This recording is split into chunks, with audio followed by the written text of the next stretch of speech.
అమరావతిలో ప్రధాని మోదీ పర్యటనకు ఏర్పాట్లన్నీ శరవేగంగా పూర్తవుతున్నాయి. ప్రధాని కోసం సచివాలయం ఎదురుగా హెలీప్యాడ్ సిద్ధం చేశారు. ప్రధానితో పాటు భద్రత కోసం 2 హెలికాప్టర్స్ రాబోతున్నాయి. బహిరంగ సభకు కిలోమీటర్ దూరంలో ఈ హెలీప్యాడ్ ను ఏర్పాటు చేశారు. హెలీప్యాడ్ కు 2 వైపులా బారికేడ్లను కూడా ఏర్పాట్లు చేశారు. రేపు మధ్యాహ్నం 3:20 హెలీప్యాడ్ కు ప్రధాని చేరుకుంటారు. బహిరంగ సభ ముగిసిన అనంతరం మరలా ప్రధాని ఈ హెలీప్యాడ్ నుంచి గన్నవరం చేరుకుంటారు. ప్రధాని కోసం సిద్ధమైన హెలీప్యాడ్ పై పూర్తి డీటెయిల్స్ మా ప్రతినిధి రవిచంద్ అందిస్తారు. ప్రధానమంత్రి నరేంద్ర మోడీ పర్యటన కోసం అన్ని ఏర్పాట్లు కూడా పూర్తయ్యాయి. రేపు మధ్యాహ్నం 3:20 ఆయన సచివాలయం ఎదురుగా ఉన్న హెలీప్యాడ్ లో ప్రత్యేక హెలికాప్టర్ ద్వారా ఇక్కడ దిగబోతున్నారు. ఆయన తిరువనంతపురం నుంచి గన్నవరం ఎయిర్పోర్ట్ కి 3 గంటలకు చేరుకుంటారు. అక్కడి నుంచి ఇక్కడికి ప్రత్యేక హెలికాప్టర్ ద్వారా చేరుకుంటారు. ప్రధాని హెలికాప్టర్ తో పాటు మరో భద్రతా సిబ్బందికి 2 హెలికాప్టర్లు, మొత్తం కూడా 3 హెలికాప్టర్లు సచివాలయం ఎదురుగా ఉన్న హెలీప్యాడ్ లో దిగబోతున్నాయి. ఇక్కడ ప్రస్తుతం చూస్తున్నాం, ఇక్కడ భారీ బందోబస్తు ఏర్పాటు చేశారు. ట్రయల్ రన్ అయితే నిర్వహిస్తున్నారు. ప్రధానమంత్రి కాన్వాయ్ ట్రయల్ రన్ అయితే నిర్వహిస్తున్నారు. సిఎస్ దగ్గరుండి ఏర్పాట్లన్నీ కూడా చూస్తున్నారు. వేలాది మంది పోలీసు బలగాలు అయితే ఈ ప్రాంతంలో మోహరించాయి. మొత్తం ప్రస్తుతం మనం సచివాలయం ఎదురుగా ఉన్న హెలీప్యాడ్ వద్ద ఉన్నాం. ఇక్కడ చూసాం, ఎవరిని కూడా హెలీప్యాడ్ లోకి ఎవరిని కూడా అనుమతించలేని పరిస్థితి ఉంది. ప్రధానమంత్రి ఖచ్చితంగా ఇక్కడ నుంచి 3:20 ఇక్కడ ముఖ్యమంత్రి చంద్రబాబు, గవర్నర్ కూడా ఇక్కడ ఘన స్వాగతం పలుకుతారు. అనంతరం అందరూ కలిసి ఇక్కడ నుంచి 1 కిలోమీటర్ మేర బహిరంగ సభ ప్రదేశం ఉంటుంది. ఇక్కడ మనం చూస్తున్నాం, సచివాలయం ముందు నుంచి ఇక్కడ అసెంబ్లీ ముందు ప్రాంతం నుంచి కూడా ఈ రూట్ అయితే మనకు కనిపిస్తుంది. ప్రధానమంత్రి వెళ్లే రూట్ ఇదే అని చెప్పుకోవచ్చు. ఇక్కడ ఏదైతే బారికేడ్స్ 2 వైపులా బారికేడ్స్ ఏర్పాటు చేశారు, ఇక్కడ మనకు కనిపిస్తుంది. ఎవరు కూడా ప్రధానమంత్రికి డిస్టర్బెన్స్ లేకుండా, ఎవరు రోడ్డుపైకి లేకుండా మొత్తం 2 వైపులా కూడా బారికేడ్స్ ఏర్పాటు చేశారు.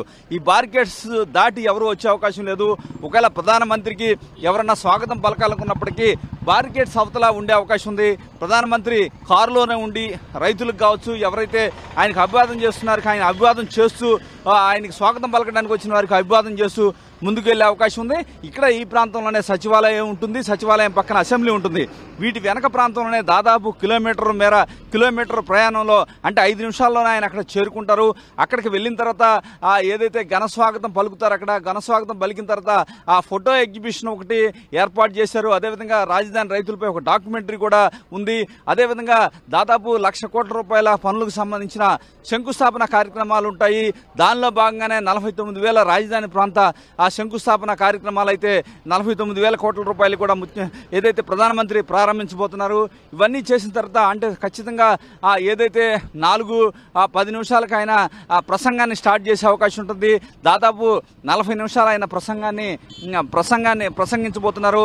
అనంతరం 4:45కి ఆయన అక్కడి నుంచి బయలుదేరి ఇక్కడ హెలీప్యాడ్కి వచ్చి హెలీప్యాడ్ నుంచి గన్నవరం విమానాశ్రయానికి వెళ్తారు. అక్కడి నుంచి ఆయన గన్నవరం నుంచి ఢిల్లీ బయలుదేరి వెళ్తారు. ఇక్కడ మనం చూస్తున్న స్వాగత తోరణాలు కూడా ఇక్కడ మనకు కనిపిస్తున్నాయి. ఈ ప్రాంతం మొత్తం సెక్యూరిటీ అధీనంలో ఉంది. ఈ 1 కిలోమీటర్ కూడా రైతులు కావచ్చు, ఎవరైతే ఆయనకి స్వాగతం పలకడానికి వచ్చారో వారందరికి కూడా ఏదైతే బ్యారికేడ్స్ ఏర్పాటు చేశారు, ఎవరు కూడా బారికేడ్స్ దాటి రావడానికి వీలు లేకుండా కూడా ఏర్పాట్లు చేశారు. ప్రధానమంత్రి కాన్వాయ్, భారీ కాన్వాయ్తో ఇక్కడి నుంచి వెళ్తూ ఉంటారు. ఆయన కారులో నుంచే అందరికీ కూడా అభివాదం చేసుకుంటూ బహిరంగ సభాస్థలికి చేరుకుంటారు. అనంతరం పూర్తయిన తర్వాత ఇక్కడి నుంచి ఆయన గన్నవరం బయలుదేరి వెళ్తారు.